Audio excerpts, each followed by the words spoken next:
There is a war inside you, not the kind that screams, not the kind that explodes in violence or spills into the streets, but the kind that whispers, in shame, in fear, in self-loathing. This war is fought in silence. It is not between you and the world. It is between you and the version of yourself you have not yet dared to face. They call it the shadow, the part of you that holds everything you wish were not true about yourself. There comes a moment, perhaps in the quiet aftermath of a broken relationship, or in the cold clarity of being alone with your thoughts, when something begins to shift. You start to notice a pattern. The same types of people, the same conflicts, the same emotional storms, different faces, different settings, but somehow always the same feeling, the same wound, the same story. At first you blame them. Of course you do. It's easy to point outward to the manipulator, the betrayer, the one who abandoned you, the one who never listened, never cared. And for a while that story holds. It protects you. It justifies you. It makes you feel righteous in your pain. But then the story begins to crack. Maybe it's the third time you find yourself in the same argument. Maybe it's the sixth failed connection. Maybe it's that sense of spiritual exhaustion, the kind that whispers, "Why does this always happen to me?" And if you're courageous just enough to sit in that question without reaching for a distraction, something inside begins to awaken. It is not loud. It is not dramatic. It is devastating in its simplicity. It says, "Maybe it's me." And in that moment, the ground begins to shift beneath your soul. Not because you are wrong or broken, or to blame for what others did to you, but because you finally begin to understand that the source of your suffering is not simply what happens to you, but how you respond to what happens. Not just who wounded you, but why you were drawn to them in the first place. You begin to ask dangerous questions. What am I avoiding in myself that I keep chasing in others? What pain am I repeating, hoping this time it will heal? What story am I secretly loyal to, even though it hurts me every time? These are not questions of self-blame. They are questions of self-responsibility, the rarest and most sacred kind. You stop seeing life as something being done to you. You start seeing it as a mirror, one that reflects your unhealed places, your hidden desires, your disowned self. You begin to see that the enemy isn't just the one who lied to you, it's the part of you that needed to be lied to in order to feel safe. That the betrayer isn't just out there, it's the voice inside that keeps betraying your own intuition. You see your ego for what it is, not evil, not useless, but a terrified child guarding a throne of illusion. And you realize with trembling awe that you have been at war with yourself all along, that the judgments you cast on others are shadows of the parts you refuse to acknowledge within, that the person who hurt you is not only a figure in your past, but an archetype already living inside you, quietly shaping your life through unconscious choices. You recognize the inner critic, the manipulator, the addict, the coward, the tyrant, not as intruders but as exiled fragments of your own soul, long denied and long misunderstood. And once seen, they begin to speak not in the language of fear, but of longing. Longing to be brought home, longing to be understood, longing to be met not with judgment, but with awareness. So the journey deepens. You stop asking, "Who hurt me?" and start asking, "Why did I believe I deserved it?" You stop asking, "Why do they keep leaving?" and start asking, "What part of me refuses to stay with myself?" You stop asking, "Why don't they see me?" and start asking, "Where have I been hiding from my own truth?" And in this awakening, this terrible, beautiful, soul-wrenching awakening, you begin to understand that the enemy you feared was not outside. It was a reflection. It was your teacher. It was you in disguise. And so begins the real work. There was a time when your inner life frightened you, a passing thought of violence, and you recoiled in shame, a wave of jealousy, and you buried it under a smile. A sudden fantasy of destruction, or escape, or unthinkable desire, and you pretended it never happened, because good people don't think such things, because spiritual people don't feel that kind of rage. Because loving people aren't supposed to imagine letting it all burn, so you pushed it down, you disowned it, you told yourself that wasn't you, you wore the mask, you performed the piece, you polished your light. And all the while, beneath the surface, your shadow grew. It grew not because it was evil, but because it had been banished. It grew in the silence of your suppression, fed by every lie you told yourself in the name of purity. And it waited in your dreams, where you lost control. It waited in your fantasies, where you felt safe to explore. It waited in your loneliness, where the cracks began to show. And then, one day, it knocked. Maybe it came in a moment of deep anger and you didn't flinch. Maybe it came through a desire you could no longer deny and you didn't run. Maybe it came through grief, old, ancient grief that had lived in your bones since childhood. Whatever form it took this time, you stayed. You didn't rush to judge the thought. You didn't reach for your phone or a prayer or a distraction. You watched, you breathed, you listened, and to your surprise, it did not consume you. It did not drag you into madness. It did not destroy you. Instead, something strange happened. The thought softened, the feeling shifted, the fear dissolved, not because it disappeared, but because you had made space for it to exist. You realized that thoughts are not sins, that feelings are not crimes, that fantasies are not facts, that what arises within you does not define you unless you make it unconscious again. You saw that your darkness, envy, lust, rage, vengeance, despair was not a curse. It was a message, a signal from the unconscious, a reflection of your unmet needs, your unprocessed pain, your unlived truths. And in that moment, the thought became less a threat and more a doorway into a deeper understanding of who you are, a deeper honesty, a deeper self-respect, because to sit with your shadow and not flinch is not just self-acceptance, it is an act of inner mastery. You are no longer terrified by what you think. You are no longer ashamed of what you feel. You are no longer at war with your inner life. You begin to understand that fear of the thought is what gives it power, and attention without fear is what transforms it. So when the next wave rises, the sharp edge of a buried memory, the sudden urge to lash out, the fantasy you were taught to hide, you no longer say, "This should not be here." You say, "I see you, let's sit." You let the shadows speak. And what it says surprises you, because beneath the darkness was always pain, beneath the pain was always longing, and beneath the longing was always truth, a truth you were finally ready to hear. There was a time when your emotions ruled you, a time when someone's words could pierce your chest like a blade, when a sideways glance could spiral you into self-doubt, when rejection, even imagined, felt like death. You mistook reaction for identity. You said, "That's just who I am, I have a temper. I'm just sensitive. I can't help it, that's how I feel." But what you called personality was often just protection. What you called truth was often just trauma. And what you called intuition was often just fear wearing a clever disguise. You were not free. You were not present. You were not sovereign. You were reacting. Always reacting. Reacting to old wounds that had never been acknowledged. Reacting to ancestral pain still running through your nervous system. Reacting to the invisible hand of your shadow pulling the strings from the dark. It wasn't that others were in control of you, it was that your unexamined self was. And then something shifted. Maybe it happened slowly, like the tide turning at midnight. Maybe it happened all at once, like a storm breaking the sky open. But it came, the space between stimulus and response.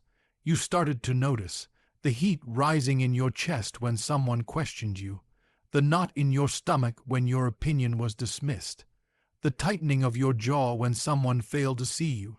But this time, instead of being in it, you observed it, you breathed into it, you didn't rush to defend, you didn't need to retaliate, you didn't crumble into pieces.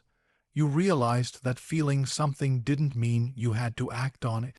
That just because the body surged, the ego flared, or the wound screamed, you still had a choice that had never been visible to you before. You stopped needing to win every argument. You stopped needing to be understood in every moment. You stopped needing to protect an identity that was built on past pain. And in that pause, that sacred, fragile, powerful pause, you began to meet life from a different center. You responded with awareness instead of instinct. You spoke truth without venom. You felt anger without letting it poison your tongue. You felt sadness without needing to drown in it. You felt the urge to run, but you stayed, and in staying, you broke an ancient pattern. A cycle handed down through generations, a karmic loop that no longer served your evolution. And as you kept doing this over and over, through pain and practice, you began to realize something truly astonishing. You were not your emotion. You were the container for it. You were not your reaction. You were the one who chose what to do with it. The trigger was no longer the enemy. It became a mirror, a teacher, an invitation to go deeper.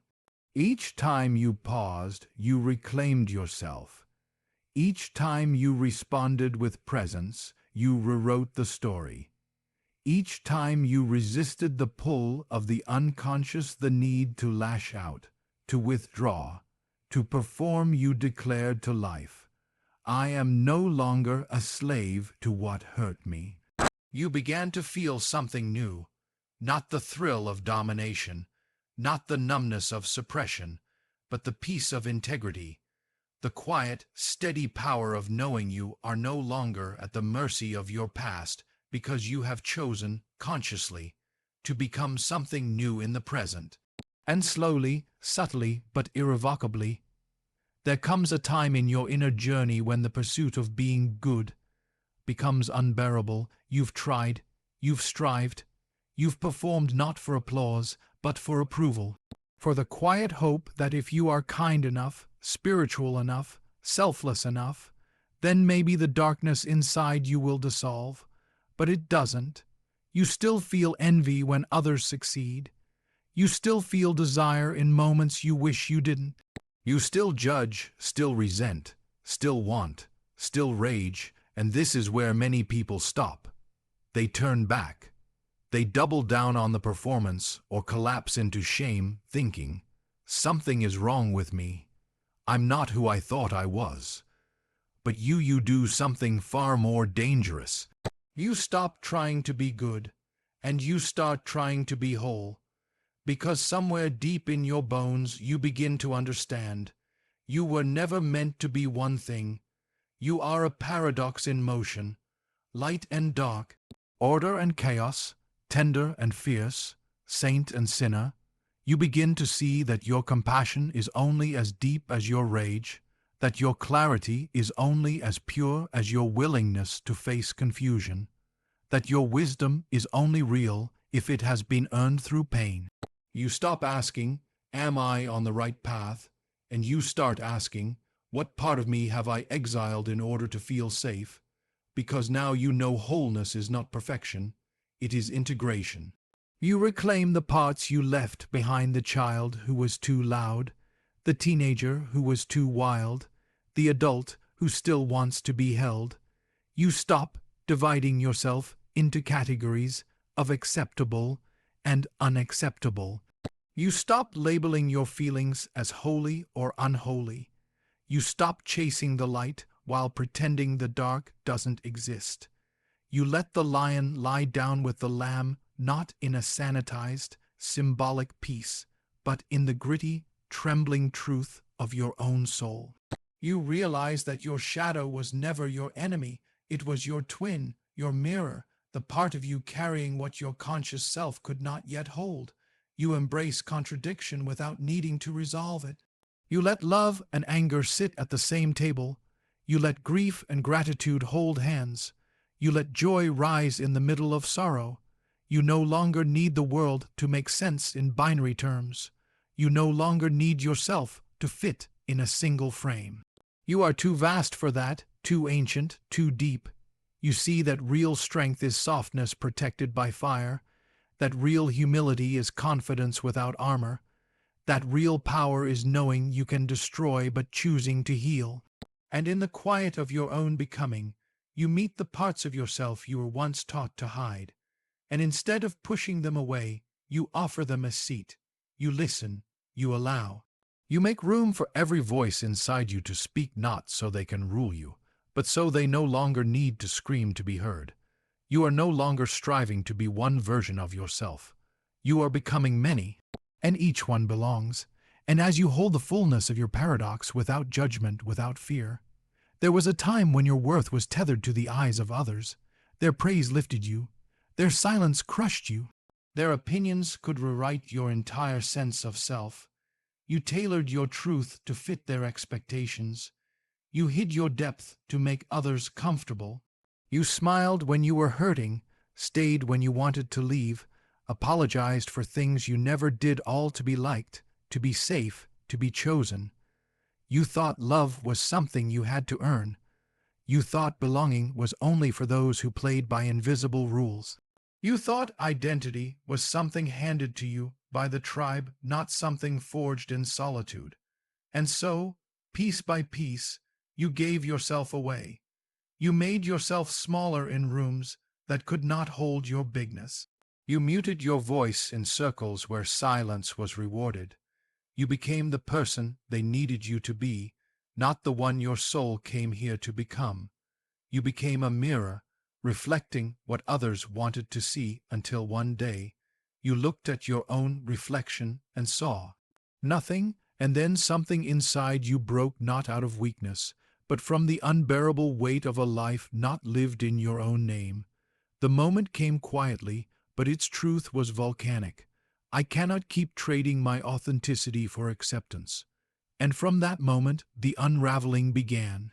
Not in rage, but in reclamation. Not in rebellion, but in remembrance. You remembered what it felt like to say no. You remembered what it felt like to be misunderstood and survive. You remembered the child who danced without permission, who spoke with fire, who didn't know how to be anyone but herself until someone taught her it was dangerous. You stopped seeking validation like oxygen. You stopped explaining yourself to people who were committed to misunderstanding you. You stopped waiting for permission to be whole, and the silence that once terrified you became sacred. You started creating not for applause, but because creation was your language. You started speaking not to be agreed with, but because your truth was no longer willing to be buried. You started living not to impress, not to outperform, not to win approval, but to be in alignment with your own soul. You realized that approval is a moving target, a mirror that shatters each time you think you've reached it. What pleases one person offends another. What gains you love today might earn you silence tomorrow. So you stopped chasing the impossible. You chose integrity over image, self-respect over reputation, alignment over applause, and slowly you came back to yourself, not the polished self, not the acceptable self, but the raw, unfiltered, wild self who no longer needed to be edited to exist. You understood that the only validation that matters is the kind that doesn't vanish when you're alone, the kind that lets you sleep at night because your spirit is not at war with your choices. You are no longer the echo of someone else's desire. You are the origin of your own becoming, and as you walk unmasked, untamed, unapologetically yourself, you know that some will not like you, some will walk away, some will judge, resist, dismiss, or condemn. But you bless them anyway, because their approval is no longer the currency of your worth. because your existence is not a negotiation, because your soul did not come here to be understood by the unwilling. You are not here to fit, you are here to be, to exist on your own terms, to breathe without permission, to shine without needing applause. And now, when you enter a room, you no longer ask, will they like me? Instead, you ask,